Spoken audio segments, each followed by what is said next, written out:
Yann Martineau, vous êtes directeur technique d'Elvup. Vous avez obtenu un InnovSpace pour l'IFG. L'IFG, c'est quoi? L'IFG est l'indice de fragmentation du grain.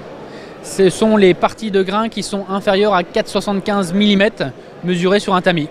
Alors ça change quoi? Pourquoi 4,75 mm? 4,75 mm est la référence pour que ça soit pleinement valorisé dans le rumen des vaches laitières.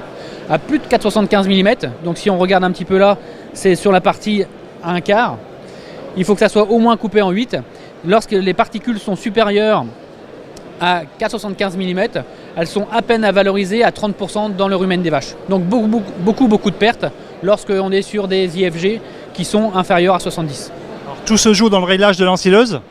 Alors il y a beaucoup de choses qui interfèrent sur la fragmentation du grain. Et effectivement, la première chose, c'est l'éclateur en tant que tel. Son réglage, donc l'ouverture de l'éclateur. Ensuite, son usure.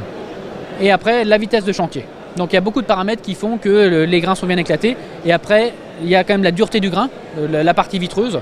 Quand on est à plus de 33% de vitreux du grain, on sait que c'est compliqué de les éclater.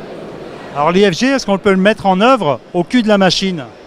Malheureusement non, parce qu'il faut un tamis, il faut des analyses de fourrage, et ça on ne peut pas le faire au cul de la machine. En revanche, on a une méthode alternative qui s'appelle la méthode hydrodynamique. Avec un seau, de l'eau, 5 minutes, on est capable de séparer la partie végétale des grains et donc d'avoir un premier diagnostic au cul de la machine qui permet de dire si c'est bien éclaté ou pas. Et alors l'IFG, comment on va le valoriser quand on aura fait cette analyse a posteriori? Qu'est-ce qu'il advient après? Alors la première chose, c'est que quand l'IFG est inférieur à 70, il y a une perte de valorisation. Donc la première chose, ce sont des UFL en moins. Donc quand on mesure l'IFG, on fournit dans le même temps un delta UFL. Donc par exemple, l'objectif c'est plus de 70. Quand on est à 50 d'IFG, on perd à peu près 0,05 UFL. Et donc si le maïs il fait 0,92, on descend à 0,87 UFL. Donc la première chose, on l'intègre dans la ration.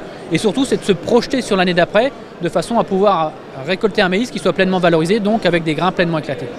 Alors après, il faut ralentir le rythme de la machine, il faut adopter des éclateurs particuliers. On parle beaucoup du shred ledge aujourd'hui. C'est la panacée universelle? C'est un bon éclateur au départ. Après, aujourd'hui, nous, on a fait quelques mesures. Il était à plus de 70. Mais après, comme tous les éclateurs, il va subir l'usure. Et donc, avoir son évolution dans le temps. Il y a d'autres solutions qui sont également efficaces. Et je pense que là, il y a quand même pas mal de mouvements et d'innovations sur les ensileuses qui vont nous apporter des éclateurs qui sont un peu plus efficaces et performants que les standards d'aujourd'hui. Ce sont des éclateurs qui sont déjà commercialisés? Oui, pour la plupart, il y a à disque. Après, il y a quand même les vitesses, les différentiels de rotation entre les rouleaux. On était plutôt à 20%, on arrive sur du 30 et du 40, et ça augmente quand même l'éclatage des grains. C'est un vrai enjeu des années à venir pour mieux valoriser l'ensilage de maïs? C'est un enjeu majeur. Sur les 5 dernières années, on s'est occupé de la longueur de coupe. Aujourd'hui, c'est pleinement maîtrisé. Il y a un gros challenge qui nous attend, c'est l'éclatage des grains.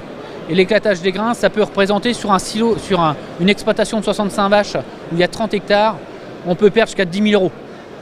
10 000 € parce que les grains, on les retrouve dans les bouses. Et une fois que c'est mal fait le jour de l'ensilage, on ne peut plus rien faire.